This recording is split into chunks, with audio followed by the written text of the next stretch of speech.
이 시간 우리 예배를 좀 기도로 시작했으면 좋겠는데요. 이 시간 하나님 앞에 하나님만 영광 받고 하나님만 예배받는 시간 되게 해달라고. 우리가 기쁘고 우리가 은혜 받는 것도 중요하지만 그것보다 하나님께 영광 올려드릴 수 있는 예배가 될 수 있게 해달라고 우리 짧게 기도하고 예배 시작했으면 좋겠습니다. 기도하시겠습니다.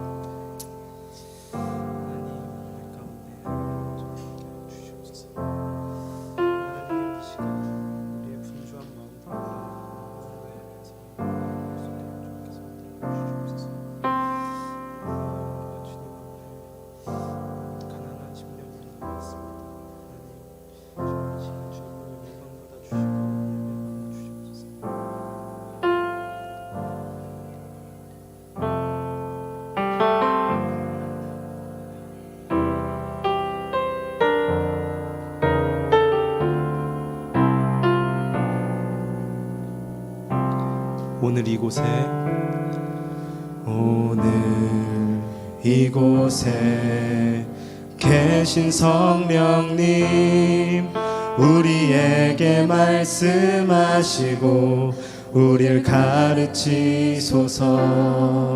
닫힌 우리 마음 열어주시고 주의 빛으로 밝혀 우리를 인도하소서.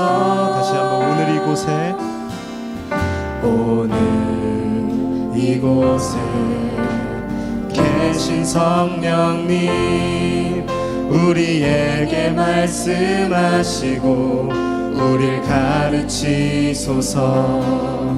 닫힌 우리 마음 열어주시고 주의 빛으로 밝혀 우리를 인도하소서. 주님보다 앞서지 않고 겸손하게 주님의 말씀 기다리니 주님 손에 우릴 드립니다. 사랑으로 인도하소서. 다시 한번 오늘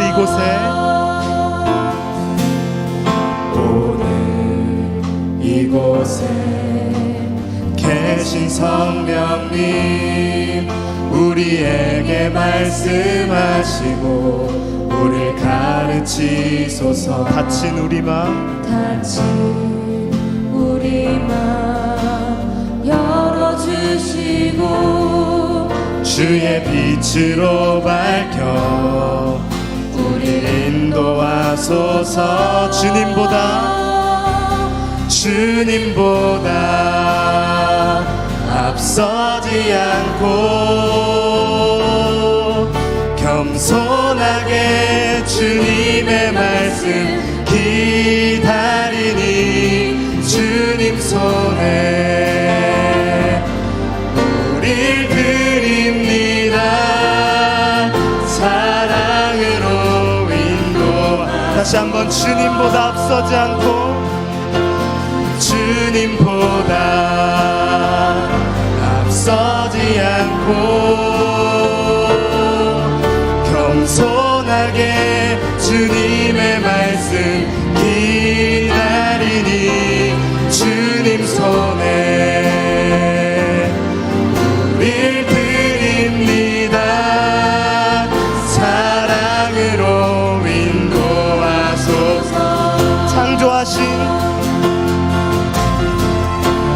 창조하신 모습 떠난 우리를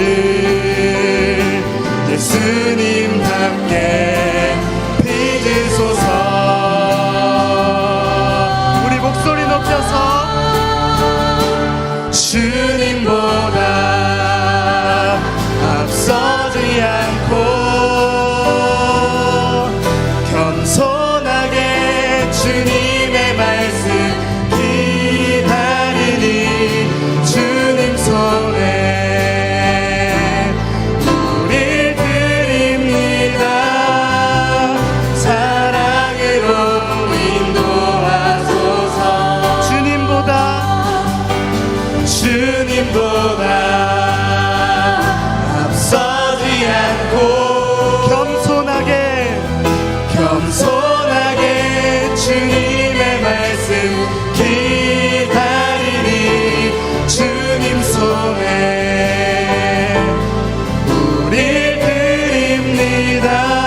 할렐루야.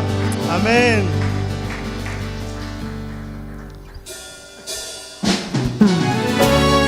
우리 이 시간 자리에서 일어나셔서 하나님을 찬양했으면 좋겠습니다.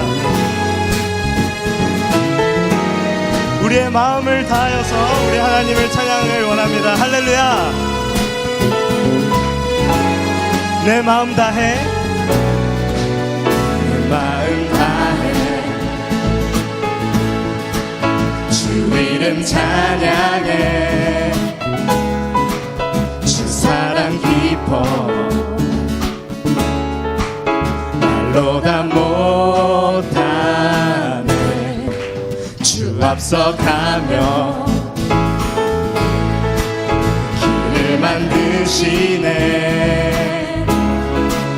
오직 내 갈망 영원히 주 찬양, 영원히 주 찬양.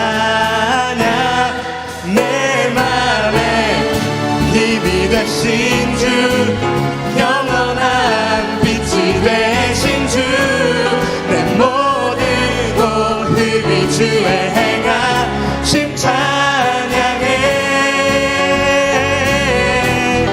주는 위대한 통치자, 내 모든 것 주께 순복해. 내 삶을 주의 불로 채우소. 우리 다시 한번 내 마음 다해, 내 마음 다해, 주 이름 찬양해. 주 사랑 깊어 말로 다 못할. 주 앞서가며, 주 앞서가며 길을 만드시네. 오직 내 갈망, 오직 내 갈망 영원히 주. 우리 선포합시다. 내 맘에 힘이 되신 주, 영원한 빛이 되신 주, 내 모든 호흡이 주의 행하심 찬양해.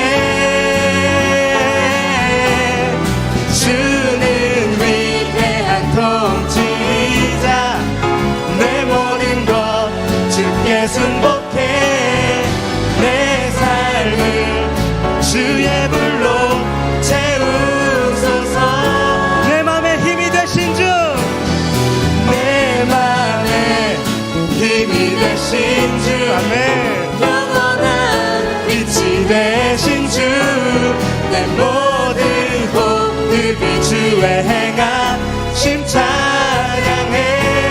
주는 위대한 통치자, 주는 위대한 통치자, 내 모든 것 주께 순복해. 내 삶을 주의 불로 채우소. 우리 다시 한번 선포합시다. 내 맘에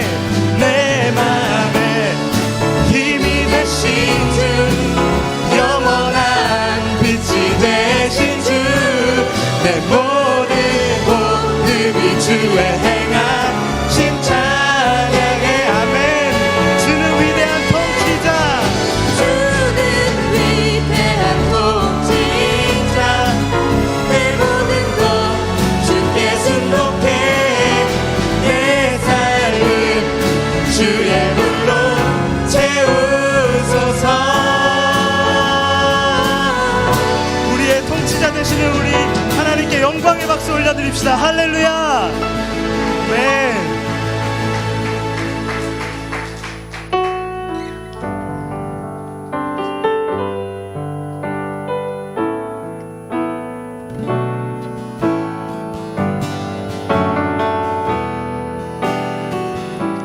나 무엇과도 주님을, 나 무엇과도 주님을 바꾸지 않으리. 다른 어떤 은혜 구하지 않으리. 오직 주님만이 내 삶의 도움이시니 주의 얼굴 보기 원합니다. 우리 다시 한번 나 무엇과도 주님을 바꾸지 않으리. 다른 어떤 은혜 구하지 않으리. 오직 주님만이 내 삶의 도움이시니 주의 얼굴 보기 원합니다. 주님 사랑해요. 주님 사랑해요.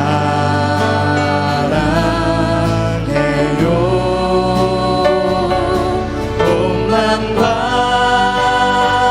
정성 다해 하나님의 진실한 친구 되기 원한 주님 사랑해요. 주님 사랑해요.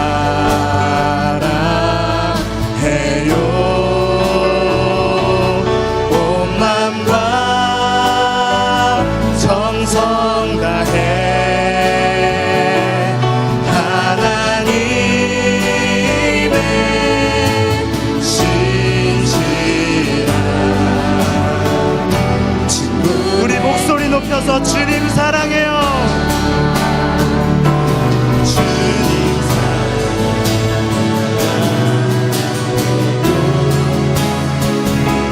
온 맘과 정성 다해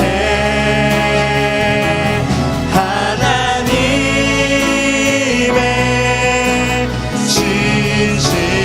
진실한 친구 되기 원합니다. 주님 사랑해요.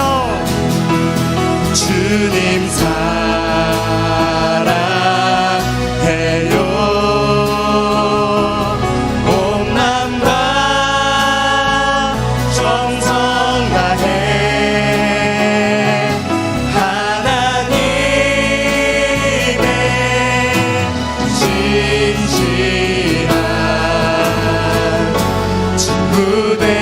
마지막으로 고백합시다. 주님 사랑해요. 주님 사랑해요.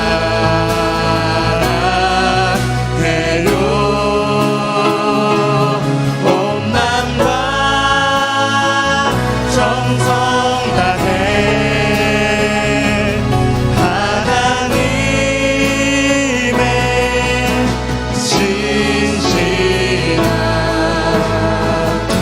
친구 되기 원합니다.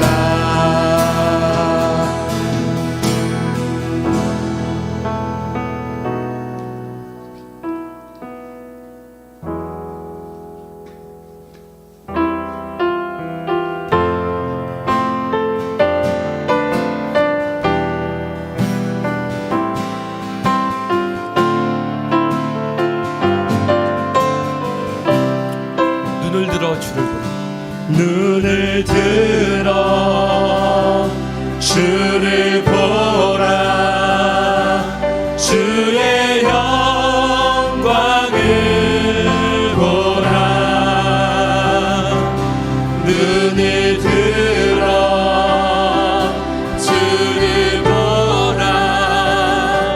주의 영광을 보라. 주는 빛 거룩과 진리 능력의 주의 영광 나타나셨네. 선포하라 선하신 주. 주의 인자는 영원함이라. 선포하라 선하신 주. 주의 인자는 영원함이라. 눈을 들어 주를 보라. 눈을 들어 주를 보라. 주의 영광을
주님을 기뻐하는 것이 우리의 힘이라고 주님이 말씀해 주셨습니다.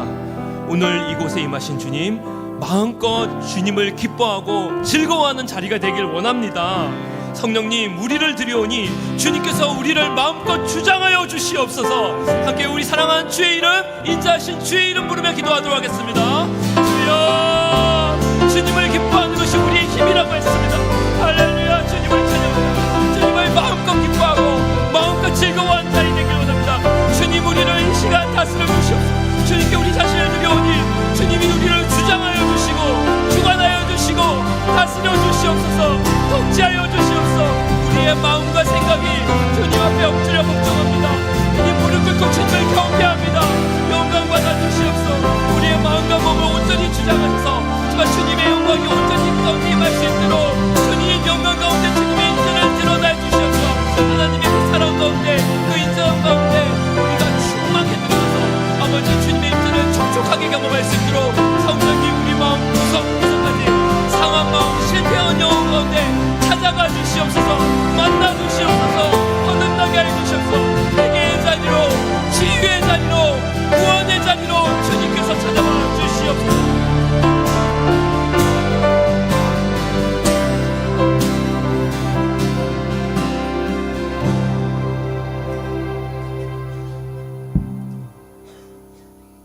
사랑은 여기 있으니 우리가 하나님을 사랑한 것이 아니요 하나님이 우리를 사랑하사 우리 죄를 속하기 위하여 화목 제물로 그 아들을 보냈었습니다. 사랑해 주님 감사합니다. 주님이 사랑하시는 강서 공동체가 죄의 날 주님을 예배하고자 주님의 몸된 교회와 가정에 모였습니다. 우리의 모든 예배를 받아 주시옵소서.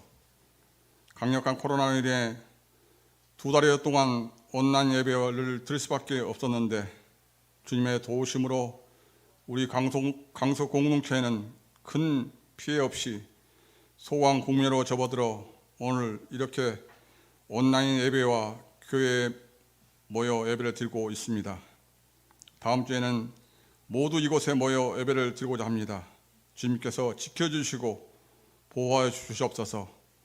이번 코로나 사태로 수고한 의료진과 국가 이정자들과 수고한 모든 분들, 또한 피해로 인해 힘들어하는 모든 사람들 하나님께서 이루어 주시고 온 세계로 퍼져 있는 코로나 사태를 종식시키시어 모든 사람들이 각성할 뿐만 아니라 회개하여 주님의 품으로 돌아온 역사가 있게 하옵소서. 우리 강서 공동체에도 피해를 입은 자들이 있는지 살펴보기를 원합니다. 또한 주님 가정의 달을 맞이하여 우리 가족들, 친구들, 강서 공동체 우리 모두 서로 주님이 주신 사랑으로 서로 돌아보는 시간이 갖기를 원합니다. 힘들고 지친 영혼들 모두 격려해 주시옵소서. 군 복무로 가족들을 떠나 생활하고 있는 지체들 가족 품으로 돌아온 그날까지 돌보아 주시옵소서. 주님 부르시는 그날까지 우리 가족들, 강서 공동체, 이웃들 모두 하늘 가족 삼아 주시옵소서. 주의 자녀들 모두 주님의 사명 감당하기로 원합니다. 성령의 인도함 가운데 순종하게 하옵소서. 오늘 예배를 위해 수고한 모든 분들 주여 기억하시고 사랑으로 섬기게 하옵소서. 오늘 말씀을 대행하시는 김영석 담임 목사님 늘 강건케 하시고 성령 충만케 하사 모든 양무리를 사랑으로 인도하게 하옵소서. 말씀을 받는 우리들은 영과 진리로 예배 드리기를 원합니다. 그리하여 세상에 나가 살아갈 때 좋은 열매들을 맺게 하옵소서. 아무 일이든지 다툼과 허용으로 하지 말고 오직 겸손한 마음으로 각각 자기보다 남을 낮게 여기고 각각 자기를 돌볼 뿐만 아니라 또한 각각 다른 사람들의 일을 돌보아 나의 기쁨을 충만하게 하라. 이 모든 말씀 오늘도 살아계셔서 역사하시며 늘 우리를 사랑하사 돌보고 계시는 예수 그리스도의 이름으로 감사하며 기도 올려드렸습니다.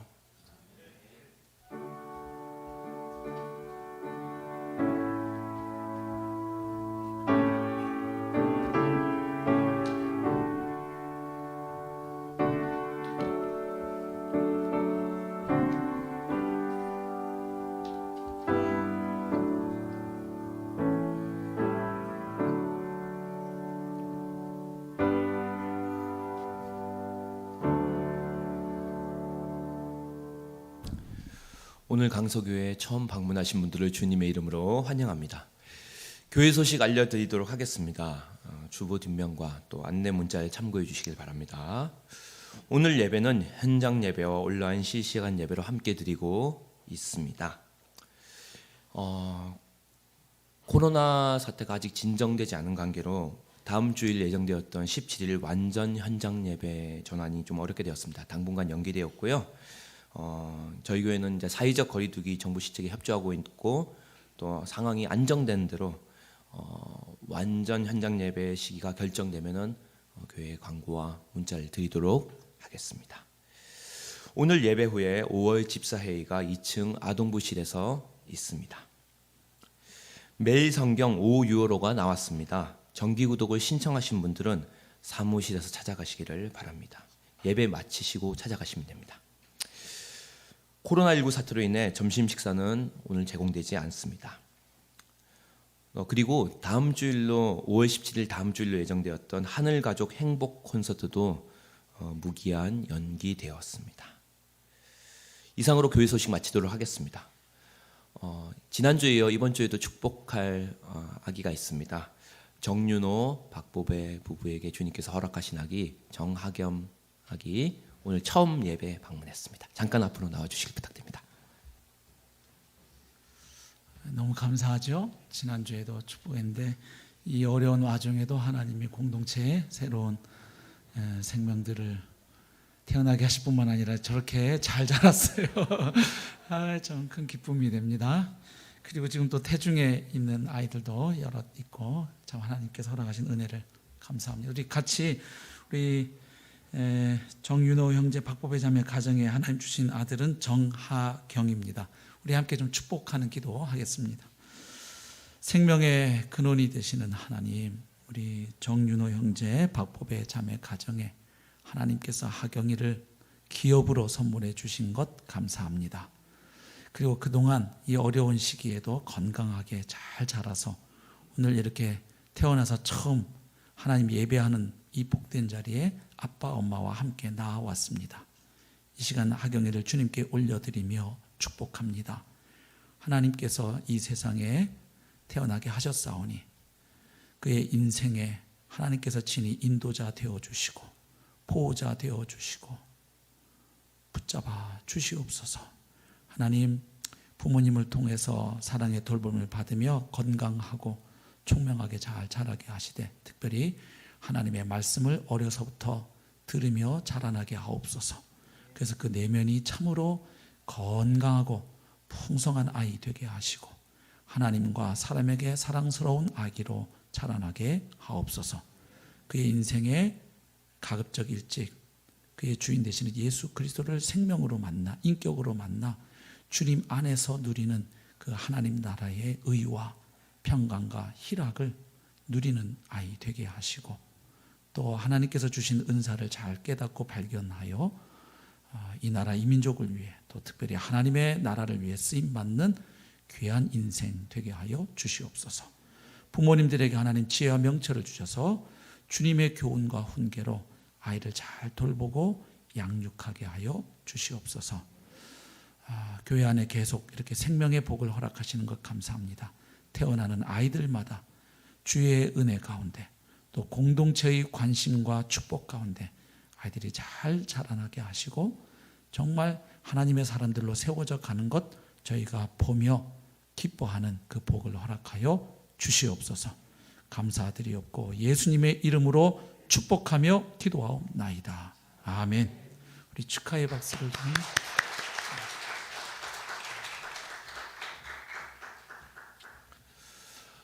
봉헌 시간입니다. 찬송 80장으로 하나님께 감사 찬양 올려드리겠습니다.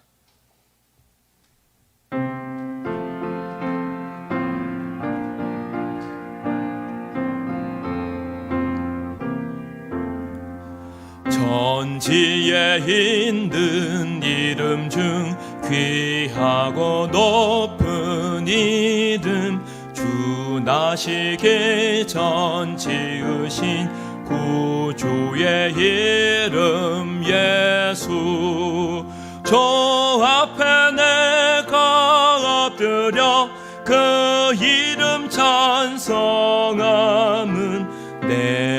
귀에 들린 말씀 중 귀하신 이름 예수. 주 십자가에 달릴 때 명패에 쓰인 대로 저 유대인의 왕이요 곧 우리 왕이시라. 저 앞에 내가 엎드려 그 이름 찬송함은 내 귀에 들린 말씀 중 귀하신 이름 예수. 지금도 살아 계셔서 언제나 하시는 일, 나 같은 죄인 부르사 참 소망 주시도다. 저 앞에 내가 엎드려 그 이름 찬송함은 내 귀에 들린 말씀 중 귀하신 이름 예수. 주 예수께서 영원히 어제나 오늘이나 그 이름으로 우리에게 참 복을 내리신다. 저 앞에 내가 엎드려 그 이름 찬송함은 내 귀에 들린 말씀 중 귀하신 이름 예수. 아멘. 사랑과 은혜의 하나님, 예배받기에 홀로 합당하신 하나님, 오늘도 저희에게 생명을 허락해 주시고 호흡을 붙들어 주셔서 하나님 예배하는 이 복된 자리에 세워주시니 그 은혜를 감사합니다. 요즘 같은 때는 더더욱 하루하루 순간순간 하나님의 은혜로, 하나님의 붙드심으로 살아가는 자임을 더욱 절감하며 우리와 함께 해주시고 인도하시고 붙드시는 주님의 은혜를 더욱 감사하고 찬양합니다. 하나님, 오늘 이 예배 자리에 나와 저희 자신을 주님께 헌신합니다. 또한 하나님이 주신 물질 가운데 일부를 구별하여 하나님께 올려드립니다. 하나님을 향한 감사와 찬양의 고백으로 드립니다. 열방의 주의 복음이 더욱 증거되고 주님 나라가 힘있게 확장되어져 가기를 기도하며 드립니다. 또 교회 안에 또 교회 밖에 사랑하는 지체들과 이웃들의 필요를 보며 나보다 더 어려운 귀한 분들에게 하나님의 은혜와 축복이 흘러가도록 기도하며 드립니다. 하나님, 그 모든 물질을 취하셔서 영광 받으시고 사용되어지는 곳마다 하나님의 영광이 밝게 드러나고 하나님 나라의 의와 평강과 희락이 더욱 풍성케 하옵소서. 믿음으로 헌신하는 손길들 위에 하나님, 하늘의 놀라운 그 신령한 은혜와 축복으로 함께 해주시고 또 그 필요들을 하나님께서 신실하게 채워주시오며 날마다 하나님의 은혜로 말미암아 살아가는 인생, 그 복을 누리며 살아가는 인생, 그 하나님을 자랑하고 증거하며 살아가는 인생 되게 하여 주시옵소서. 더 많은 복을 사람들에게 흘려보낼 수 있는 축복의 통로로, 복음의 증인으로 참으로 아름답고 귀하게 사용하여 주시옵소서. 감사드리옵고 예수님의 이름으로 기도하옵나이다. 아멘.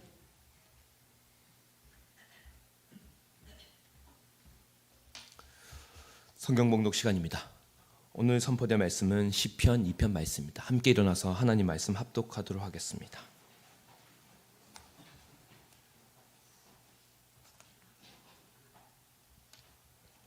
함께 하나님 말씀 받들어보도록 하겠습니다. 어찌하여 이방 나라들이 분노하며 민족들이 헛된 일을 꾸미는가? 세상의 군왕들이 나서며 관원들이 서로 꾀하여 여호와와 그의 기름 부음 받은 자를 대적하며 우리가 그들의 맨 것을 끊고 그의 결박을 벗어버리자 하는도다. 하늘에 계신 이가 웃으시며 주께서 그들을 비웃으시로다. 그때 분을 바라며 진노하사 그들을 놀라게 하여 이르시기를 내가 나의 왕을 내 거룩한 산 시온에 세웠다 하시리로다. 내가 여호와의 명령을 전하노라. 여호와께서 내게 이르시되 너는 내 아들이라. 오늘 내가 너를 낳았도다. 내게 구하라. 내가 이방 나라를 내 유업으로 주리니 내 소유가 땅끝까지 이르리로다. 내가 철장으로 그들을 깨트리며 질그릇같이 부수리라 하시도다. 그런즉 군왕들아 너희는 지혜를 얻으며 세상의 재판관들아 너희는 교훈을 받을지어다. 여호와를 경외함으로 섬기고 떨며 즐거워할지어다. 그의 아들에게 입맞추라. 그렇지 아니하면 진노하심으로 너희가 길에서 망하리니 그의 진노가 급하심이라. 여호와께 피하는 모든 사람은 다 복이 있도다. 아멘. 자리에 착석해 주십시오. 하나님의 사람이 사는 법 두 번째, 통치라는 주제로 하나님 말씀 선포가 있겠습니다.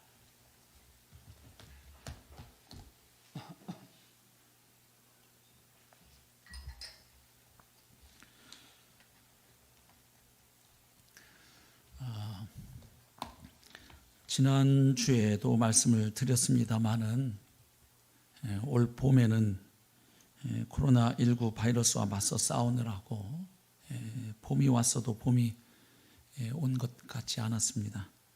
그런데 또 어느새 5월이 우리 곁에 와 있고 또 여름을 향해 달려가고 있습니다.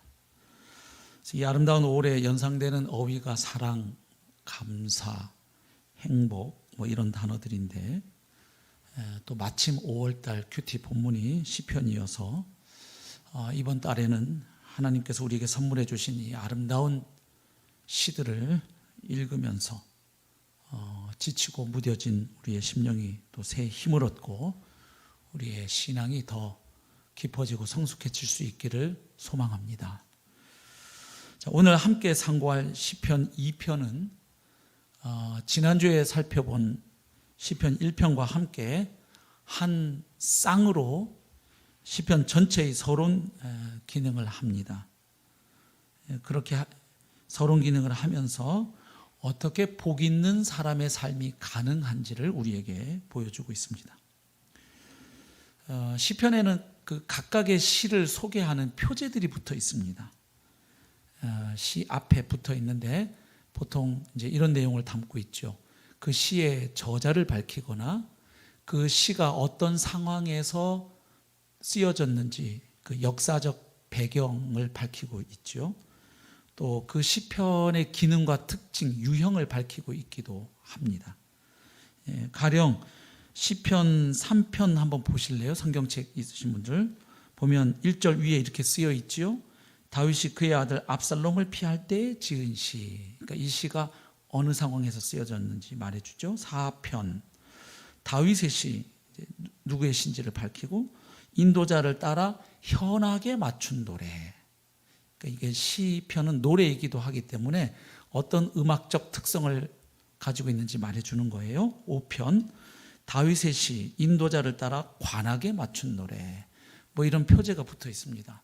그런데 지난주에 묵상한 시편 1편 그리고 오늘 상고하는 시편 2편 보십시오. 표제가 있나요? 없죠. 표제 없이 시작을 합니다. 그 대신에 어떤 단어로 시작을 하고 어떤 단어로 끝마치고 있을까요? 그게 바로 행복이라는 단어입니다.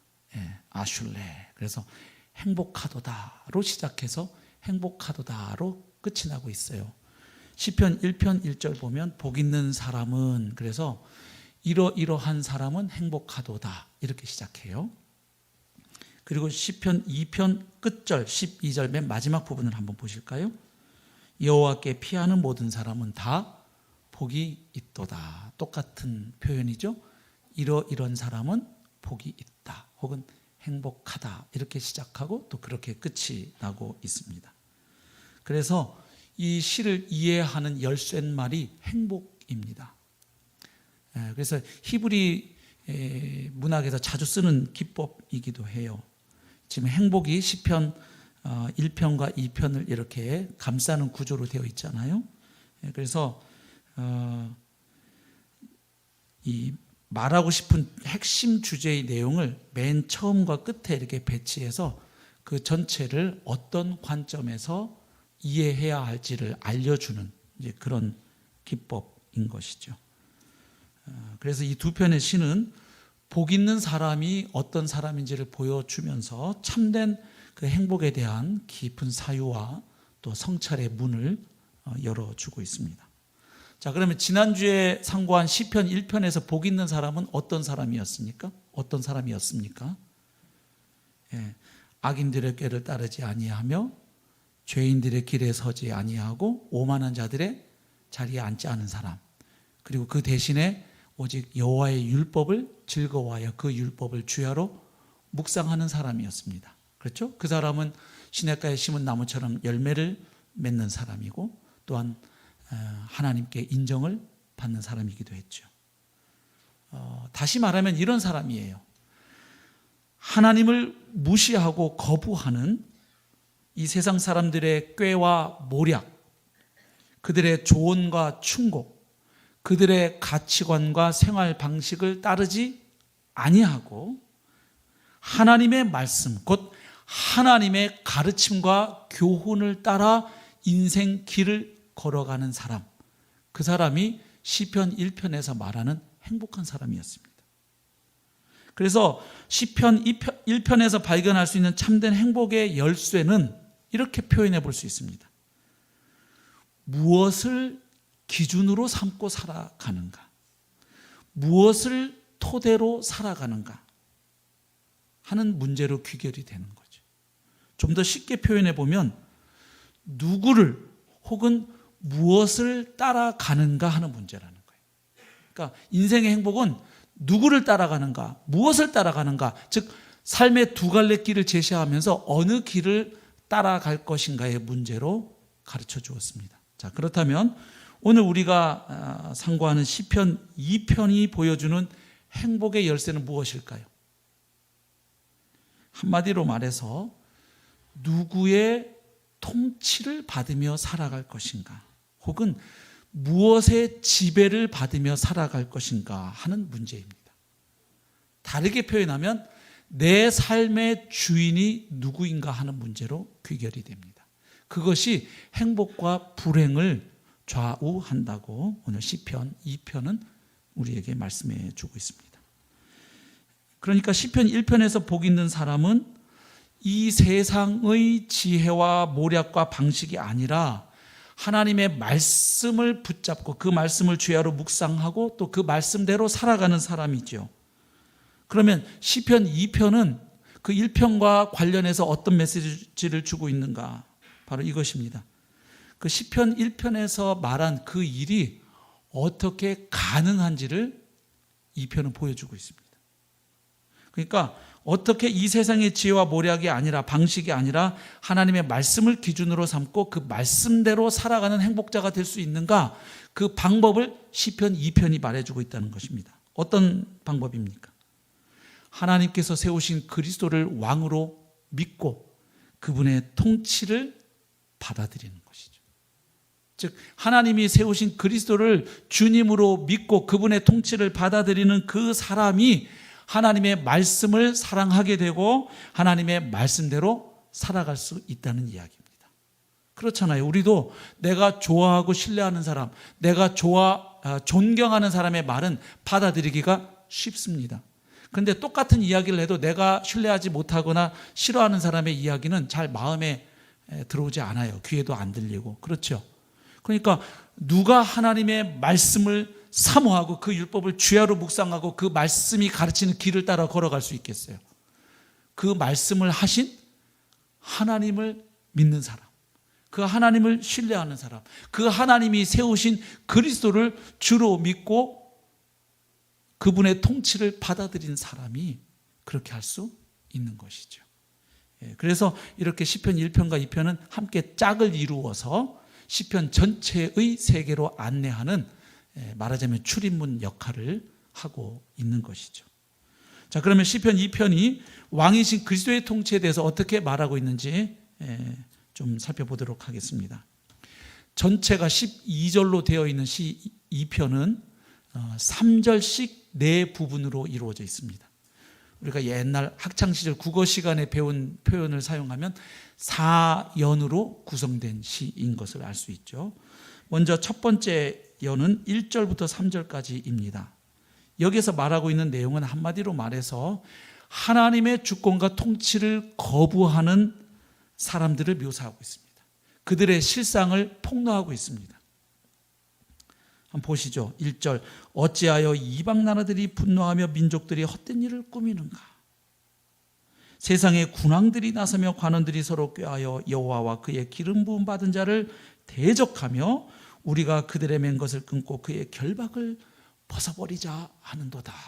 자, 여기서 지금 시인은 어찌하여라는 아주 강력한 의문사로 시작을 해요. 어찌하여? 그러니까 결국 어떤 느낌을 표현합니까? 하나님을 무시하고 거부하며 살아가는 그 인생들의 그 어리석음과 무모함을 향한 그 안타까움, 그리고 그 의분을 담아내고 있죠. 그래서 1절에 한 번 사용되지만 그 뒤에 이어지는 절에도 계속 어찌하여를 넣어서 읽어도 크게 상관이 없어요. 어찌하여 이방 나라들이 분노하며 어찌하여 민족들이 헛된 일을 꾸미는가? 어찌하여 세상의 군왕들이, 이런 식으로 읽어도 무방하다는 말씀입니다. 그래서 하나님의 통치를 거부하는 사람들을 묘사하는데 특별히 어떤 사람들이 드러납니까? 좀 힘 있는 사람들이죠. 통치자들, 그리고 권세 있는 자들을 언급합니다. 2절에 보면 세상의 군왕들, 그리고 관원들, 이렇게 묘사되어 있지요. 근데 그들의 모습을 어떻게 묘사합니까? 1절 보면 이방 나라들이 분노하며 그랬는데, 이 분노하며라는 단어는 이렇게 법석을 떨다, 소동을 피우다, 이런 뜻이에요. 그러니까 하나님의 통치와 주권을 거부하고 반역하기 위해서 말하자면 막 부산을 떠는 그런 이미지이죠. 아주 막 법석을 떠는. 그리고 헛된 일을 꾸민다고 할 때 헛된 일은 텅 비어 있다, 이런 뜻입니다. 그러니까 무가치하고 무익한 일을 도모하는 모습을 지적하는 것이죠. 그런데 지금 그 사람들이 누구를 대적한다고 묘사합니까? 여호와와 그의 기름 부음 받은 자를 대적한다고 노래합니다. 그러니까 하나님과 또 하나님이 세우신 그리스도를 대적한다고 노래합니다. 여기 기름 부음 받은 자는 히브리어로 마시아흐입니다. 기름 부음 받은 자. 그리스어로 하면 크리스토스, 그리스도. 한자로 하면 기독, 이렇게 표현하죠. 그래서 기름 부음 받은 자의 의미는 잘 알고 계시죠. 처음에 기름 부음 받은 자는 하나님이 어떤 하나님의 일을 하도록 부르셔서 임명할 때 기름을 부어서 세웠습니다. 그래서 기름 부음 받은 자란 하나님의 일을 하도록 하나님께 임명받은 사람, 뭐 이런 뜻을 가져요. 그래서 이스라엘에서는 왕이나 제사장이나 선지자 같은 사람이 기름 부음을 통해서 세움받았죠. 그래서 하나님의 일을 하도록 부름받은, 세움받은 사람들, 임명받은 사람들을 기름 부음 받은 자라고 합니다. 그런데 시간이 지나면서 메시아, 기름 부음 받은 자는 뜻은 좁혀지죠. 하나님이 장차 종말에 보내실 종말의 구원자라는 뜻으로 쓰이게 됩니다. 그러한 메시아 사상의 근거가 되는, 뿌리가 되는 말씀이 바로 사무엘하 7장에 나오는 말씀입니다. 하나님이 나단 선지자를 통해서 다윗 왕에게 약속해 주셨던 그 다윗 언약의 말씀이죠. 그 핵심은 잘 아시죠? 하나님께서 다윗의 씨 가운데 한 사람을 하나님의 아들로 삼아서 그를 통해 영원한 하나님의 나라를 세우시겠다는 약속이죠. 그래서 다윗의 왕조를 세워주시겠다는 약속인데 그것이 영원하리라는 약속이죠. 그런데 솔로몬을 통해서 처음 성취되는 것처럼 보였잖아요. 솔로몬이 하나님의 집 성전을 지어드렸기 때문이고 또 다윗을 이어서 왕이 되었기 때문입니다. 원래 이스라엘의 왕은 처음에 사울로부터 출발했기 때문에 사울 왕가가 세워질 뻔했습니다. 그런데 하나님이 교만하고 불순종하는 사울 왕을 패하시고 하나님의 마음에 합한 다윗 왕을 세우셨습니다. 그리고 다윗에게 약속하시는 겁니다. 이제 너의 씨가, 너의 아들들이 계속 하나님을 대신하여 하나님의 언약 백성 이스라엘을 통치하는 왕의 자리에 오르게 해서 내가 다윗 왕과 다윗 왕조를 세워주겠다. 그리고 그 나라가 영원하리라 약속하셨어요. 그런데 문제가 생겼죠. 다윗의 아들 솔로몬의 아들 르호밤 시대에 가서 나라가 분열됩니다. 두 동강 나요. 그래서 북왕국 이스라엘과 남왕국 유다로 갈라지게 됩니다. 그래서 북왕국 이스라엘은 다윗의 왕조가 끊어져요. 계속 쿠데타가 일어나죠. 반역이 일어나서 다윗의 씨가 아닌 사람들이 왕이 돼요. 그러다가 결국 주전 722년에 아스리아 제국에 의해 소멸됩니다. 멸망해요. 그런가 하면 다윗 씨들이 왕으로 오르는 유다 왕국은 그래도 질이 멸렬하긴 해도 다윗 왕조가 유지가 됩니다. 그러나 유다 왕국도 결국 주전 586년에 바벨론 제국에 의해서 망하고 많은 사람들이 바벨론 제국에 포로로 끌려가게 되죠. 그래서 이스라엘 백성들이 고민에 빠지죠. 과연 그러면 다윗의 씨로 오셔서 영원한 나라를 세울 그 아들이 누구인가? 솔로몬이 아니었는가? 이걸 알게 되는 거죠. 그래서 그 약속을 지키러 오실 진정한 메시아, 구원자가 오시리라는 것을 예언자들이 하나님의 계시를 통해서 알고 예언하게 되는 것이죠. 자, 그래서 여기 여호와와 기름 부음 받은 자를 대적했다고 하는 것은 하나님과 하나님이 세우신 그리스도를 대적했다. 이런 의미가 되는 것이죠. 다시 말하면 하나님이 기름 부어 세우시는 왕을 거부하고 그 왕의 왕권과 통치권을 거부했다, 이런 말입니다. 그래서 이스라엘 왕국 시대에는 이런 의미가 되겠죠. 하나님이 기름 부어 세운 다윗 왕, 그리고 다윗의 씨들로서 왕이 된 그들의 왕권을 거부하는 이방 나라 왕들의 모습을 의미할 수 있겠죠. 그러나 시간이 흐르면서 여호와의 기름 부음 받은 자를 거부한다는 것은 결국 하나님이 보내시는 그 구원자, 왕으로 오시는 그 메시아를 거부하는 것으로 이해될 수 있겠습니다. 자, 두 번째 여는 이렇게 하나님의 통치를 거부하는 권세자들 혹은 그 인생들, 그 열방의 모습을 보고 하나님이 보이시는 반응을 노래합니다. 4절, 하늘에 계신 이가 웃으시며. 자, 하나님을 가리켜서 하늘에 계신 이라고 묘사합니다. 원문을 보면 하늘에 앉아 계신 자, 즉 하늘 보좌에 좌정하신 분으로 묘사합니다. 땅에서 권세를 가지고 이 땅의 나라들을 통치하는 그 앞에 나온 권세자들과 대조하는 거예요. 대비시키는 거죠. 하늘에 계신 이가 웃으시며 주께서 그들을 비웃으시리로다. 하나님께서 비웃으십니다. 그리고 5절, 그때 분을 바라며 진노하사 그들을 놀라게 하여 이르시기를 내가 나의 왕을 내 거룩한 산 시온에 세웠다 하시리로다. 그러니까 하나님께서 그들을 향하여 비웃으시고 분노하십니다. 그리고 한 일을 행하십니다. 하나님께서 한 왕을 시온에 세우셨다고 노래합니다. 시온은 원래 다윗성을 의미했죠. 그러다가 의미가 확장됩니다. 바로 예루살렘 성전이 있는 그곳을 가리키게 되고 하나님의 보좌가 있는 곳, 즉 하나님이 통치하시는 곳을 의미하는 뜻으로 확장이 됩니다. 그래서 그 하나님의 보좌, 왕의 보좌가 있는 그곳에 하나님이 한 왕을 세우셨다고 노래합니다. 여기서 말하는 나의 왕은 하나님께서 아까 사무엘하 7장 12절, 13절, 16절 보면 다윗 왕의 후손에게 영원한 왕권을 약속하신 후에 하나님께서 예언자들을 통해서 장차 오실 그 새로운 왕, 진정한 영원한 하나님 나라의 왕으로 오실 그분을 예언했거든요. 바로 그 왕을 지금 노래하는 것이죠. 내가 나의 왕을 내 거룩한 산 시온에 세웠다. 자, 그 다음 세 번째 예언입니다. 7절부터 9절까지인데 여기서는 바로 하나님이 세우신 그 왕으로 오신 그리스도의 통치를 노래합니다. 특별히 화자가 바로 하나님이 세우신 그 왕이 됩니다. 그래서 지금 첫 번째 연, 두 번째 연하고 화자, 말하는 사람이 바뀌어요. 목소리가. 7절 보십시오. 내가 여호와의 명령을 전하노라. 자, 여기 내가가 누굽니까? 바로 하나님이 기름 부어 세우신 그 왕입니다. 여호와의 명령을 전하노라 하면서 자신에게 주신 하나님의 말씀을 인용하여 이야기합니다.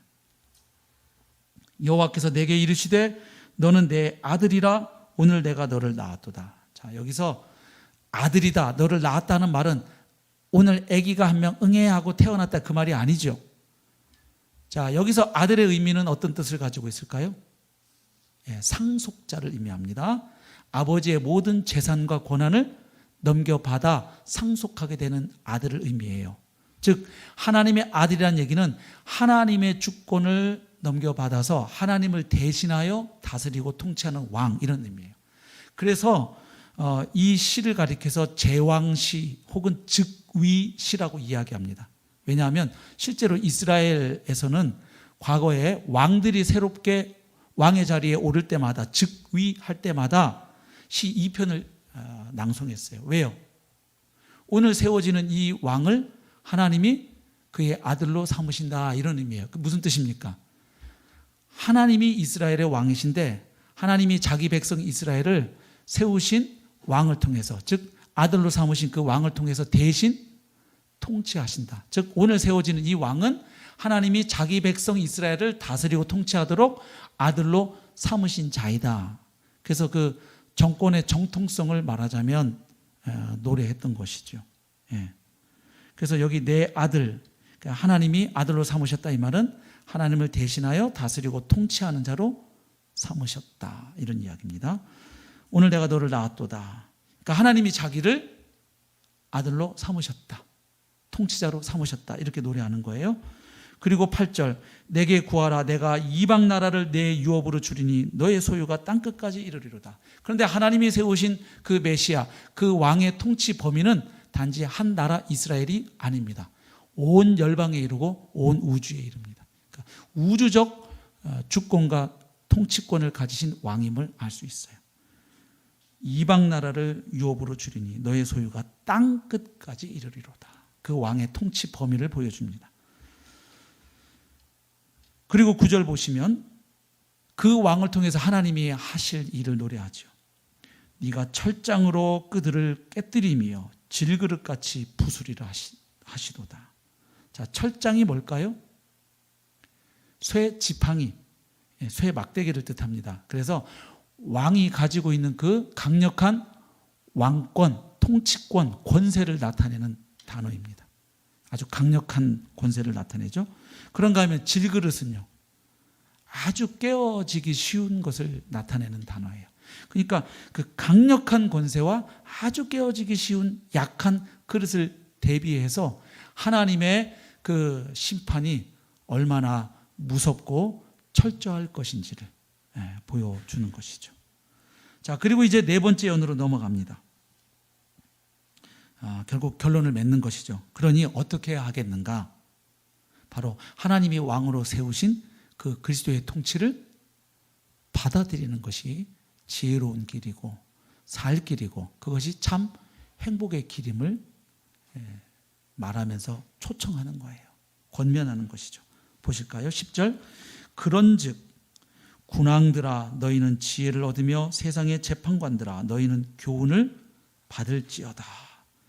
자, 여기 지혜를 얻으며 이렇게 노래하죠. 여기서 지혜를 얻다, 이 말은 깨닫는다, 통찰력을 갖는다, 이런 뜻입니다. 그래서 사물의 이치를 깨닫고 지금 돌아가는 상황을 깨닫고 통찰력을 얻으라, 뭐 이런 뜻입니다.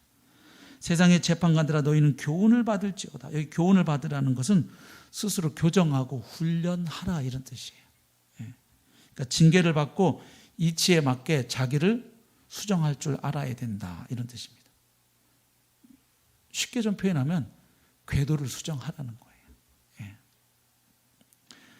12절, 그의 아들에게 입맞추라. 자, 하나님이 기름 부어 세우신 왕을 여기서는 그의 아들이라고 표현합니다. 같은 이야기인 거 아시죠? 아버지를 대신하여 다스리고 통치하는 왕을 아들로 표현합니다. 하나님이 세우신 그의 아들에게 입맞추라.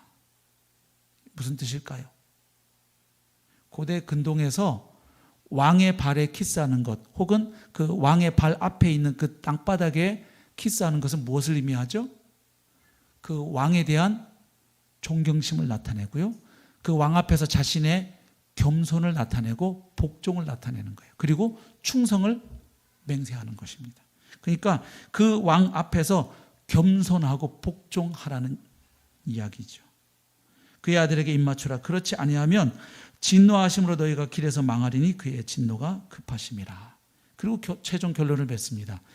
여호와께 피하는 모든 사람은, 여호와께 피한다는 게 뭐겠어요? 결국 하나님이 세우신 그리스도를 왕으로 믿고 그분의 통치를 받아들이는 것. 그렇게 하는 사람에게는 뭐가 있다고요? 다 복이 있도다. 네, 이렇게 노래합니다. 그래서 시편 1편에서 노래한 그 행복한 사람, 이 세상의 지혜나 꾀나 모략과 방식이 아니라 하나님의 말씀을 붙잡고 그 말씀을 즐거워할 뿐만 아니라 그 말씀을 묵상하고 그 말씀이 가르치는 길로 걸어가는 사람, 그 사람은 사실은 하나님이 세우신 왕을 믿고 그분께 순종하는 사람, 그분의 통치를 받아들이는 사람이 바로 그 하나님의 말씀의 길로 걸어갈 수 있다. 이렇게 노래하는 것입니다. 자, 그러면 오늘 이 말씀을 오늘 우리가 사는 이 시대 입장에서 조금 더 읽어보고 말씀을 정리해야 될 것 같습니다. 여기 하나님과 하나님이 세우신 그리스도의 통치를 거부하고 대적하는 사람들은 누구일까요? 여러 가지 해석이 가능하죠.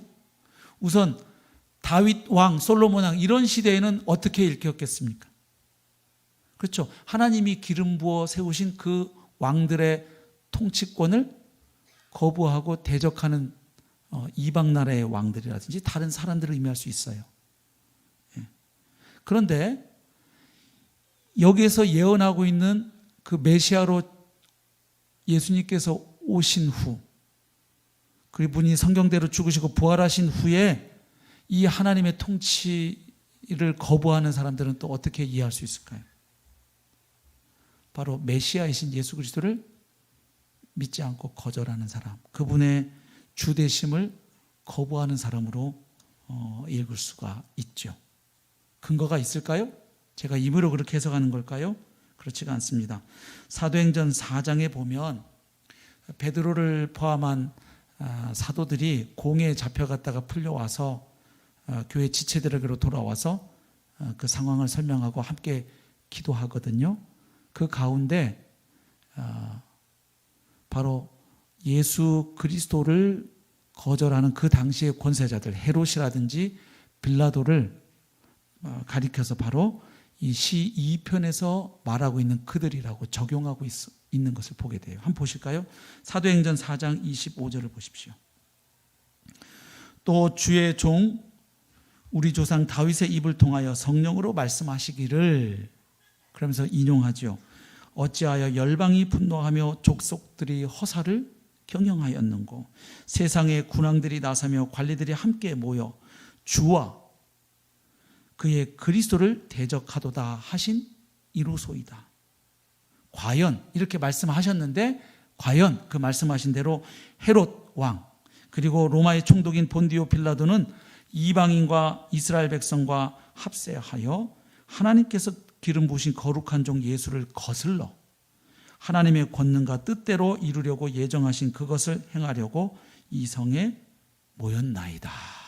그러니까 지금 그들 앞에 펼쳐지고 있는 상황이 바로 시편 2편 말씀이 이루어지고 있는 상황이라고 보았던 것이죠.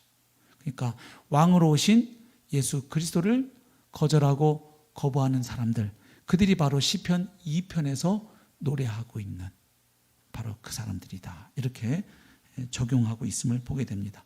그러니까 오늘 우리 시대에는 어떻게 적용할 수 있겠습니까? 예수님께서 십자가에 죽으시고 부활하심으로 하나님의 아들이심이 드러나고 확증되었지만 여전히 그 그리스도를 거부하는 인생들, 모든 인생들을 가리킨다고 볼 수 있는 것이죠. 그러면 두 번째 질문이 있어요. 그럼 여기서 말하는 하나님의 기름 부음 받으신 자가 정말 2000년 전에 오신 예수 그리스도를 가리키는 게 맞는가? 그냥 이스라엘의 왕들을 가리키는 게 아닌가, 이런 질문이 가능하죠. 신약 성경에서 그 답을 주고 있습니다. 사도들은 예수님께서 십자가에 못 박혀 죽으신 후에 3일 만에 부활하시고, 부활하신 그분이 승천하시고, 그리고 승천하신 후 약속하신 보혜사 성령이 오시는 이 일련의 구속사적 사건을 경험하면서 바로 예수님이 하나님께서 약속하신 그 그리스도 메시아이시고 온 세상의 왕으로 오신 그분이심을 깨닫고 선포했던 것입니다. 베드로 사도의 선포를 한번 먼저 확인해 봅니다. 사도행전 2장 36절 보겠습니다. 오순절날 베드로가 긴 설교를 마치면서 결론으로 했던 말씀입니다. 우리 한번 같이 읽어보실까요? 2장 36절 시작. 그런즉 이스라엘 온 집은 너희가 십자가에 못 박은 이 예수를 하나님이 주와 그리스도가 되게 하셨느니라. 아멘. 십자가에 못 박혀 죽으신 예수, 그러나 부활하신 예수님, 바로 그분이 누구시라고 선포합니까? 주와 그리스도. 그리스도는 바로 하나님이 기름 부어 세우신 구원자, 이런 뜻이고, 주는 하나님께 붙이던 호칭이죠. 하나님과 동등하신 분, 주권과 권세를 가지신 바로 그분이심을 선포하는 것이죠. 사도행전 5장에도 비슷한 이야기를 베드로가 합니다. 너희가 나무에 달아 죽인 예수를 우리 조상의 하나님이 살리시고 이스라엘에게 회개함과 제사함을 주시려고 그를 오른손으로 높이사 임금과, 임금 한 글자로 하면 왕이죠. 왕과 구주로 삼으셨느니라. 그러니까 십자가에 죽으시고 부활하신 예수님은 우리를 죄에서 건져 구원해 주시는 구원자일 뿐만 아니라 그분은 온 세상을 다스리고 통치하시는 만왕의 왕이시라고 선포하는 것입니다. 임금과 구주로 삼으셨느니라. 자, 베드로 사도만 이렇게 선포한 게 아닙니다. 이방인의 사도였던 바울도 동일한 이야기를 합니다. 사도행전 13장에 보면 비시디아 안디옥 회당에서 바울이 설교하면서 바로 이 시 2편의 말씀을 부활하신 예수 그리스도에게 적용하고 있음을 보게 됩니다. 한번 보실까요? 사도행전 13장 32절. 우리도 조상들에게 주신 약속을 너희에게 전파하노니, 무슨 이야기냐면 내가 여러분들에게 전파하는 복음이 내가 막 만들어내고 창안해낸 또 어디서 갑자기 뚝 떨어진 그런 복음이 아니라 우리 조상들 이스라엘 백성들에게 오래전부터 하나님이 주셨던 그 약속에 관한 이야기라는 거예요. 그 약속과 예언이 예수 그리스도 안에서 성취된 이야기, 바로 그것을 유앙겔리온, 기쁜 소식으로 여러분에게 전파하고 있다, 이 말이죠. 곧 하나님이 예수를 일으키사 우리 자녀들에게 이 약속을 이루게 하셨다 함이라. 그리고 나서 시편 2편을 언급하죠. 시편 둘째 편에 기록한 바와 같이 너는 내 아들이라 오늘 너를 낳았다 하셨고. 그러니까 이 시편 2편의 말씀이 누구에게 성취됐다는 거예요? 십자가에 못 박혀 죽으시고 부활하신 예수 그리스도에게 바로 이 예언이 성취된 것이다. 지금 바울도 베드로 사도와 동일한 이야기를 하고 있습니다. 그리고 로마서 서두의 인사말에서 바울은 로마서에서 자세하게 풀어서 해설할 그 복음의 핵심을 서두에 먼저 한번 요약한 바 있죠. 로마서 1장 2절입니다. 복음을 위해 택정함을 입었다고 자기를 소개한 다음 바로 2절에서 이렇게 이야기하죠. 이 복음은 하나님이 선지자들을 통하여 그의 아들에 관하여 성경에 미리 약속하신 것이라. 그러니까 복음은 무엇에 관한 이야기가 아니라 누구에 관한 이야기라는 거예요. 그 누구가 누구입니까? 하나님의 아들이신 거죠. 복음은 하나님의 아들에 관한 이야기고, 그리고 갑자기 나타난 이야기, 우발적인 이야기가 아니라 오래전부터 구약 성경에 이야기되어 왔던, 약속되어 왔던 바로 그 하나님의 아들에 관한 소식이라는 거죠. 그의 아들에 관하여 말하면 육신으로는 다윗의 혈통에서 나셨고 다윗의 씨로 오시도록 되어 있었습니다. 메시아는, 맞죠? 성결의 영으로는 죽은 자들 가운데서 부활하사 능력으로 하나님의 아들로 선포되셨으니 곧 우리 주 예수 그리스도시니라. 그래서 지금 바울이 끝에서 3절과 4절의 내용을 한 단어로 요약하고 있어요. 우리 주 예수 그리스도, 이렇게 표현합니다. 그게 뭐냐면 다윗의 씨로 오셨다 예수님이, 이 말은 그분이 누구이심을 나타내는 겁니까? 메시아이심을 나타내는 거예요. 다윗의 씨로 오신 메시아. 그 다음 부활하셔서 능력으로, 혹은 권세 있는 하나님의 아들로 선포되셨다는 것은 예수님이, 부활하신 예수님이 누구이심을 말하는 거예요? 하나님과 동등하신 주이심을 말하는 거예요. 그래서 끝에 가서 정리를 하는 거예요. 우리 주 예수 그리스도시니라. 이 말은 예수님은 주요 그리스도이시다. 헬라어 원문을 읽으면 더 명확해요.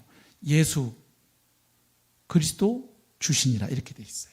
그러니까 예수는 3절에서 말한 대로 다윗의 씨로 오신 그리스도 곧 메시아이시고, 그리고 부활하신 그분은 곧 하나님과 동등하신 주이시다 이렇게 선포하죠. 그러니까 결국 바울이 전파하는 복음은 십자가에 죽으시고 부활하신 예수님이 바로 온 세상의 주로서, 만왕의 왕으로서 다스리고 통치하신다는 소식이었던 것이죠. 그래서 로마서를 그런 관점에서 풀어가죠. 이제 앞으로 수요 예배 때 로마서 특강 시간에 그 내용들은 더 자세하게 우리가 살펴보도록 하겠습니다. 빌립보서 2장 6절부터 11절에서 또 같은 이야기를 바울이 하죠. 그는, 여기서 말하는 그는 예수님을 가리키죠. 그는 근본 하나님의 본체시나 하나님과 동일하신 분이었다는 거죠. 그러나 하나님과 동등됨을 취할 것으로 여기지 아니하시고 오히려 자기를 비워 종의 형체를 가지사 사람들과 같이 되셨고, 예수님의 성육신을 의미합니다. 사람의 모양으로 나타나사 자기를 낮추시고 죽기까지 복종하셨으니 예수님의 십자가를 이야기합니다. 곧 십자가의 죽으심이라. 이러므로 하나님이 그를 지극히 높여 모든 이름 위에 뛰어난 이름을 주사 하늘에 있는 자들과 땅에 있는 자들과 땅 아래에 있는 자들로, 이 말은 모든 사람들로 하여금 이런 뜻이죠. 모든 무릎을 예수의 이름에 꿇게 하시고 모든 입으로 예수 그리스도를 주라 시인하여 하나님 아버지께 영광을 돌리게 하셨느니라. 아멘. 그러니까 오늘 본문에서 말하는 하나님이 기름 부어 세우신 왕은 결국 궁극적으로 누구를 이야기합니까? 바로 부활하신 예수 그리스도를 의미합니다.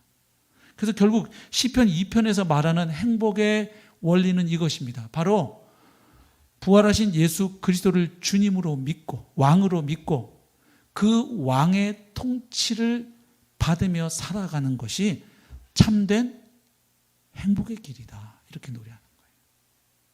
그러면 이제 마지막 질문을 우리가 던질 수밖에 없죠. 아니, 누군가의 지배를 받는 것이 어떻게 행복의 비결이 될 수 있는가? 그렇잖아요.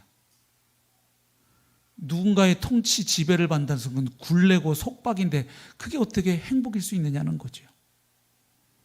실제로 아까 2장 3절 시편 2편 3절에서도 보면 하나님의 통치를 거부하는 사람들이 뭐라고 노래했냐면 우리가 그들의 맨 것을 끊고 그 하나님과의 관계를 끊어버리자는 얘기잖아요. 그리고 그의 결박을 벗어버리자. 그러니까 그 하나님의 권세 아래 매여 있는 그 굴레 상태, 그 속박의 상태를 뭐 하자? 좀 훨훨 벗어나서 자유인이 되자. 이 노래 아니겠어요? 예. 아담과 하와가 범죄한 이후 모든 인생들은 하나님의 주권과 통치 아래 있는 상태를 축복의 상태로, 은혜의 상태로 여기기보다는 굴레와 종속과 속박의 상태로 느끼게 됐어요. 이게 타락한 본성 때문에 그렇죠. 마치 그냥 막 나가는 아들, 딸이 부모님의 돌봄 아래 있는 게 얼마나 좋은 일인지도 모르고 그냥 집 벗어나서 가출하려고 하잖아요. 그래서 나가서 고생을 한참 하면 집이 얼마나 좋은지를 깨닫고 돌아오겠죠. 예. 예. 이게 본성이에요. 그래서 로마서 1장 28절에 보면 사람들이 마음에 누구 두기를? 하나님 두기를 싫어한다고 이렇게 바울이 폭로했죠. 예. 예. 하나님과의 관계가 깨어지고 왜곡되어 버려서 그렇죠. 예. 성도 여러분, 주님의 통치를 받아들이고 그 통치를 받으며 사는 것이 행복이 맞습니까? 그렇게 믿으시나요? 어떻게 그렇게 믿으실 수 있죠? 이 세상에서 우리가 매일 듣는 메시지는 뭔데요? 너 인생의 주인은 너 자신이야. 그러니까 네 하고 싶은 대로 살아. 자아 실현하고 네 마음 가는 대로 살아. 그게 가장 너에게 좋은 삶이고 복된 삶이야. 누가 이게 길이라고 나한테 말할 수 있어? 내가 가고 싶은 그 길이 내 길이지. 이게 우리가 매일 듣는 이야기 아닌가요? 우리는 각자 자기 인생의 주체적인 주인이라고 우리는 배워왔잖아요. 예. 그래서 내 인격에 내가 인격자이고 주체자로서 살아갈 때 행복하다고 우리는 믿고 그렇게 살아왔던 시절이 있는데 왜 지금은 주님의 통치를 받는 것이 행복이라고 믿으시나요? 우리가 성경에서 그 답을 찾죠. 아담과 하와가 에덴 동산에서 선악을 알게 하는 나무의 열매를 먹었던 그 근본 이유가 무엇이었나요? 뱀의 유혹을 받았기 때문인데 뱀이 뭐라고 유혹을 했습니까? 이것을 먹으면 너희가 하나님과 같이 되어 선악을 알게 된다. 이렇게 유혹했죠. 사실 아담과 하와가 범죄하기 전에 그들은 인간으로서 갈 수 있는 정말 가장 고상한 위치에 있었죠. 말하자면 좀 쉽게 표현하면 하나님이 아담과 하와를 누구로 세우셨냐면 넘버 2로 세우신 거예요. 그렇죠. 하나님이 만드신 이 피조 세계를, 자연 만물을 인간에게 다스리도록 관리하도록 맡겨주셨잖아요. 그래서 마치 인간은 하나님을 대신하여 통치하는 하나님의 부왕과도 같은 존재로 세우신 것입니다. 그런데 뱀이 사탄이죠. 결국 뱀의 배 위에 사탄이 있었으면 유혹합니다. 이걸 먹으면 너희가 하나님처럼 된다. 언제까지 넘버 2로 살래? 이런 얘기죠. 근데 그걸 먹고 진짜 넘버 1이 될 수 있으면 그런 특급 정보를 인간에게 주면 안 되죠. 그걸 누가 먹어야 되나요? 뱀 지가 먹어야죠. 거짓말인 것을 알 수 있습니다. 모든 사기꾼들의 특성입니다. 그래서 이 땅 사면 하루아침에 부자가 된다고 누가 옆에서 속삭여도 그건 너무 쉽게 믿으시면 곤란합니다. 주식도 그렇고 조심하셔야 돼요. 사기꾼들은 항상 그렇게 얘기해요. 제가 여러 번 말씀드리지만 목사한테도 전화 많이 와요. 목사님 이 땅만 사면 강서교회는 대박 난다고. 그래서 이제 그럼 사장님 그 땅 사셔서 부자 되시길 축복합니다. 그럼 꼭 전화를 끊으셔요. 왜 그런지 몰라. 자, 선악과를 먹고 그 결과가 뭡니까? 하나님의 자리에 올라갔습니까? 오히려 하나님이 처음에 주신 그 고상하고 영광스러운 위치에서 오히려 굴러 떨어지게 되죠. 죄와 사망의 종으로 전락하죠. 결국 사탄의 노예로 굴러 떨어지죠. 그래서 3장에 보면 선악과를 먹고 난 이후에 하나님이 처음에 인간을 살아가도록 정하신 모든 관계가 다 깨어져 나가는 것을 확인할 수 있죠. 하나님과의 관계가 깨어집니다. 그 전에 그렇게 친밀하게 교제하던 하나님 나타나시니까 하나님의 얼굴을 피하여 숨어버립니다. 그리고 그렇게 친밀하고 하나 되었던 동료 인간관계가 깨어져요. 아담과 하와가 서로 책임 전가를 합니다. 그리고 서로 헤게모니 다툼을 시작하게 되죠. 그 다음에 피조 세계, 자연 만물과의 관계도 깨어지죠. 땅이 저주를 받게 되고 가시와 엉겅퀴를 내게 되어서 인간이 이제 먹고 살려면 이마에 땀이 흘려야 되는 바로 그런 상황으로 들어가게 되죠. 자기 자신과의 관계도 깨어지죠. 자기를 수치스럽게 여기고 부끄러워하게 되죠. 그래서 그 이후에 성경은 말합니다. 아담과 하와의 범죄가 그들만의 잘못으로 끝난 게 아니라 그들이 인류의 대표였기 때문에 그 범죄로 인해서 심각한 일이 우리가 사는 이 세상에 일어났다는 거예요. 어떤 일이 일어났다고 이야기합니까? 바로 그 범죄로 이 세상에 죄가 들어오고 그리고 죄로 말미암아 사망이 들어왔다는 이야기입니다. 그리고 그래서 아담 이후 모든 인간은 바로 그 죄와 사망의 지배를 받고 노예로 살아가게 되었다고 선포하는 거예요. 한번 보실까요? 로마서 5장 12절을 보십시오. 그러므로 한 사람으로 말미암아 죄가 세상에 들어오고 죄로 말미암아 사망이 들어왔나니 이와 같이 모든 사람이 죄를 지었으므로 사망이 모든 사람에게 이르렀느니라. 로마서 5장 17절 한 사람의 범죄로 말미암아 사망이 그 한 사람을 통하여 뭐 하였은즉 왕노릇 하였은즉. 왕노릇 한다는 게 무슨 말이에요? 통치한다, 지배한다 이런 얘기잖아요. 왕노릇 하였은즉 더욱 은혜와 의의 선물을 넘치게 받는 자들은 한 분 예수 그리스도를 통하여 생명 안에서 왕노릇 하리로다. 여기 두 가지 통치가 나오는 거예요. 죄와 사망을 통한 통치가 있고 생명 안에서의 통치가 나와요. 두 가지 다른 통치가 지금 대비되고 있는 것 확인하실 수 있죠. 로마서 5장 21절 이는 죄가 사망 안에서 왕노릇한 것 같이 은혜도 또한 의로 말미암아 왕노릇하여. 그러니까 죄의 통치가 있고 사망의 통치가 같은 이야기죠. 죄와 사망의 통치가 있는가 하면 은혜의 통치가 함께 지금 나오고 있습니다. 의로 말미암아 왕노릇하여 우리 주 예수 그리스도로 말미암아 영생에 이르게 하려 함이라. 그러니까 그 은혜의 통치 안에 들어온 사람은 결국 마지막 최종 결론이 어디로 나아간다는 거예요? 영생으로 나아가는 것이죠. 하나님의 생명. 요한복음 8장 34절 예수님이 이렇게 말씀하셨습니다. 예수께서 대답하시되 진실로 진실로 너희에게 이르노니 죄를 범하는 자마다 죄의 종이라. 그러니까 나 죄 짓기 싫어. 근데 또 죄를 짓죠. 죄의 노예 상태임을 말하는 거예요. 나 오늘부터 술 안 먹어. 근데 또 저녁에 술 먹죠. 그게 뭐예요? 알코올에 종된 상태예요. 그걸 중독이라고 얘기하는 거예요. 내가 나를 컨트롤할 수 없는 상태예요. 메인 상태를 말하는 거예요.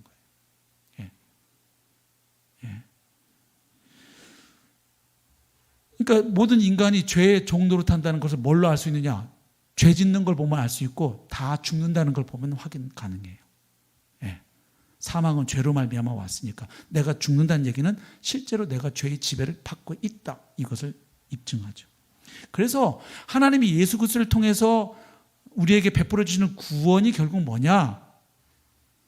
그 전에 있던 그 권세로부터 다른 권세로, 즉 그 전에 있던 어떤 통치 영역 그 나라로부터 다른 곳으로 옮겨주시는 것으로 설명합니다. 골로새서 1장 13절 바울이 우리가 예수님을 통해 받은 구원을 이렇게 설명합니다. 그가 우리를 흑암의 권세에서 뭐하사? 건져내사. 그러니까 그 전에 우리는 흑암의 권세 아래 죄와 사망의 종노릇하며 사는 그 상태였다는 거예요. 근데 거기에서 뭐 하셨다? 건져내사. 그 다음 그의 사랑의 아들의 나라로, 즉 하나님 아들의 나라, 하나님의 아들이 왕으로 다스리고 통치하시는 그 나라로 뭐 하셨다고요? 옮기셨으니. 아멘. 그 아들 안에서 우리가 속량 곧 죄사함을 받았다. 그러니까 우리가 받은 구원은 예수 믿어서 단지 내가 지은 죄 용서함 받고 죽어서 천당 가는 거 그게 다가 아니에요. 그것을 다시 어떻게 설명했냐면 옮겨지는 것으로 설명한 거예요. 그래서 그렇게 옮겨지기 전에 우리가 어떤 상태에 있었는지를 에베소서 2장에서 바울은 또다시 설명해요. 한마디로 세 가지 세력에 묶여서 노예 상태로 살고 있었다고 묘사합니다. 에베소서 2장입니다. 그는 허물과 죄로 죽었던 너희를 살리셨도다. 아멘. 자, 그런데 그렇게 살리심을 받기 전에 흑암의 권세 아래에 있을 때 우리가 어떤 상태였느냐, 모든 인생들이 이렇게 설명합니다. 그때에 너희는 그 가운데서 행하여 첫 번째 이 세상 풍조를 따르고, 죽은 물고기가 그 물을 거슬러 올라갈 수 없는 것처럼 죄와 허물로 죽은 인생은 이 세상의 물결, 그 풍조, 가치관, 유행, 거부할 수 있는 힘이 그 안에 없어요. 떠내려가는 거예요. 이 세상 풍조를 따르고, 두 번째, 결국 그 근본 원인이 이거죠. 공중의 권세 잡은 자를 따랐으니. 공중의 권세 잡은 자가 누구를 가리키나요? 사탄, 곧 마귀를 가리키죠. 결국 마귀를 따르는 삶, 마귀의 종으로 살아가는 삶이라는 거예요. 곧 지금 불순종의 아들들 가운데서 역사하는 영이라. 전에는 우리도 다 그 가운데서. 세 번째가 나옵니다. 우리 육체의 욕심을 따라 지내며 육체와 마음에 원하는 것을 하여 다른 이들과 같이 본질상 진노의 자녀이기 때문에 내 마음 가는 대로, 내 육체의 소욕대로, 욕구대로, 본능대로 살았다는 거예요. 그럼 결국 구원받기 전에 상태는 세 가지에 매여 있는 상태입니다. 종노릇하는 상태라는 거죠. 이 세상 풍조, 공중의 권세 잡은 자 곧 사탄, 우리 육체의 욕심. 그럼 여기서 세상 사람들이 하는 말을 우리가 알 수 있죠. 세상 사람들이 이렇게 말해요. 나는 결코 누구의 종이 된 적이 없어. 나는 내 인생의 주인이야. 내가 인격적 주체자로서 나는 내 인생을 지금까지 살아왔고 앞으로도 그렇게 살아갈 거야. 마귀? 그런 얘기 21세기 그런 얘기 하지 마. 무슨 마귀 같은 소리, 사탄 같은 소리. 나는 본 적도 없고 보이지도 않는데 나는 마귀의 존재를 인정하지도 않아. 좋아요. 근데 오늘 이 말씀을 통해서 알 수 있는 게 있죠. 그가 마귀의 존재를 인정하건 안 하건, 마귀를 알건 모르건 상관없이 그가 이 세상 풍조를 따르고 육체의 욕심을 따라가는 상태에 있다는 것은 그가 결국 누구의 종이라는 것을 말해줍니까? 공중의 권세 잡은 자, 사탄의 노예임을 정확하게 말해줍니다. 마치 알코올 중독자들이 하는 말과 비슷해요. 대부분의 알코올 중독자들이 하는 말이 자기는 술을 조금 좋아하는 것일 뿐 절대로 뭐는 아니다. 중독자는 아니라 그래요. 근데 꼭 중독자들이 그렇게 말을 한대요. 그래서 치료가 어렵대요. 그러니까 나는 누구의 종된 적이 없어. 내 인생 주인은 나지라고 생각하는 그 상태가 사실은 뭐라는 거예요? 자기만 모르고 있을 뿐 그게 바로 사탄의 노예고 죄의 종이고 사망의 종이고 욕망의 노예라는 것을 말해준다는 것이죠. 그래서 예수 그리스도의 통치를 받는 상태가 아니면 결국 모든 인생은 죄의 종, 사망의 종, 사탄의 종인 상태에 있다는 거예요. 그리고 거기에는 하나님의 진노가 있는 곳이에요. 그 심판이 기다리고 있다 이 말이에요. 그래서 그리스도의 통치 안으로 들어오는 것이 구원인 거예요. 그런데 예수님의 통치를 받는 것이 왜 행복이냐면 그분은 죄와 사망으로 다스리는 저 폭군 마귀처럼 그렇게 우리를 다스리는 분이 아니라 사랑과 자비와 긍휼로 의와 생명으로 통치하시는 왕이시기 때문에 그러합니다. 아멘. 왕이 누구냐에 따라서 그 왕국에 속한 백성들의 삶의 질이 달라져요. 지금 코로나19 사태 때도 보니까 그 나라의 대표들이, 위정자들이 어떤 마인드를 가지고 있고 어떻게 직무를 수행하느냐에 따라서 지금 국민들의 삶의 질이 많이 달라요. 보니까 인간 왕들끼리도. 하물며 죽으시고 부활하신 예수 그리스도, 우리를 위해서 자신을 내어주고 희생하신 그 왕의 은혜로운 통치를 받는 사람이 얼마나 행복하냐 이 말입니다. 나를 위해서 자기를 내어주신 왕이잖아요. 억압하고 못살게 구는 왕이 아니라 우리를 위해서, 백성을 위해서 자기를 내어주고 죽는 왕이 세상에 어디 있어요. 그렇기 때문에 왕이신 그리스도의 통치를 받아들이는 것이 축복이고 행복이라고 성경은 말하는 거예요. 그래서 로마서 5장에 보면 아담 안에 있는 사람들은, 아담에 속한 사람들은 죄와 사망의 지배, 그 통치 아래, 권세 아래 있다고 이야기하고, 마지막 아담이 되시는 그리스도 안에 들어와 있는 사람들은 그분의 은혜의 통치 안에 들어와 있다고 얘기하는 거예요. 그래서 로마서 5장부터 8장까지는 하나님의 은혜로 죄사함 받고 의인이라 칭함받은 사람들의, 그리스도인들의 실존을 잘 묘사합니다. 이미 시작된 구원과 그러나 아직 완성되지 않은 구원 사이에서 살아가는 그리스도인들의 그 실존을 잘 묘사해요. 근데 거기에서 계속 반복되어서 나오는 단어들이 보면 전부 통치와 관련된 거예요. 한번 나중에 꼼꼼히 읽어보세요. 로마서 5장부터 8장에 보면 반복해서 나오는 단어가 종노릇한다, 왕노릇한다, 지배한다, 주장한다, 이런 말입니다. 그래서 결국 하고 싶은 얘기가 뭐냐면, 너희는 이미 죄의 지배 아래에서 그리스도의 통치 안으로 옮겨왔으니까 다시 예전 그 자리로 돌아가지 말라는 이야기를 하고 있어요. 그 말씀 몇 구절 보고 마치겠습니다. 로마서 6장 6절 7절 같이 한번 읽어볼까요? 시작. 우리가 알거니와 우리의 옛사람이 예수와 함께 십자가에 못 박힌 것은 죄의 몸이 죽어 다시는 우리가 죄에게 종 노릇하지 아니하려 함이니, 이는 죽은 자가 죄에서 벗어나 의롭다 하심을 얻었습니다. 아멘. 자, 6장 12절 14절도 같이 읽겠습니다. 시작. 그러므로 너희는 죄가 너희 죽을 몸을 지배하지 못하게 하여 몸의 사욕에 순종하지 말고, 또한 너희 지체를 불의의 무기로 죄에게 내주지 말고, 오직 너희 자신을 죽은 자 가운데서 다시 살아난 자 같이 하나님께 드리며 너희 지체를 의의 무기로 하나님께 드리라. 죄가 너희를 주장하지 못하리니 이는 너희가 법 아래에 있지 아니하고 은혜 아래에 있습니다. 아멘. 분명하죠. 전에는 우리가 죄와 사망의 지배 아래, 그 권세 아래, 아담 안에 속하여 살던 우리인데 이제는 예수 그리스도 안에서 옮겨진 자라는 거예요. 예. 그리스도의 은혜의 통치 안에 들어와 있는 사람이라고 얘기하는 거죠. 그래서 이렇게 권면하는 거죠. 로마서 6장 16절. 너희 자신을 종으로 내주어 누구에게 순종하든지, 이 말은 누구의 지배를 받느냐 이 말이죠. 그 순종함을 받는 자의 종이 되는 줄을 너희가 알지 못하느냐. 혹은 죄의 종으로 사망에 이르고, 혹은 순종의 종으로 의에 이르느니라. 아멘. 로마서 6장 20절. 너희가 죄의 종이 되었을 때에는 의에 대하여 자유로웠느니라. 그렇죠. 죄의 종일 때는 의에 대해서 자유로워서 의로운 행위를 할 수가 없었죠. 하나님 보시기에. 너희가 그때 무슨 열매를 얻었느냐. 이제는 너희가 그 일을 부끄러워하나니 이는 그 마지막이 사망입니다. 그러나 이제는 너희가 죄로부터, 잘 보십시오, 해방되고 벗어났다는 거예요. 그 대신 하나님께는 종이 되어 거룩함에 이르는 열매를 맺었으니 그 마지막은 영생이라. 죄의 삭은 사망이요 하나님의 은사는 그리스도 예수 우리 주 그 왕 안에 있는 영생이니라. 아멘. 그렇죠.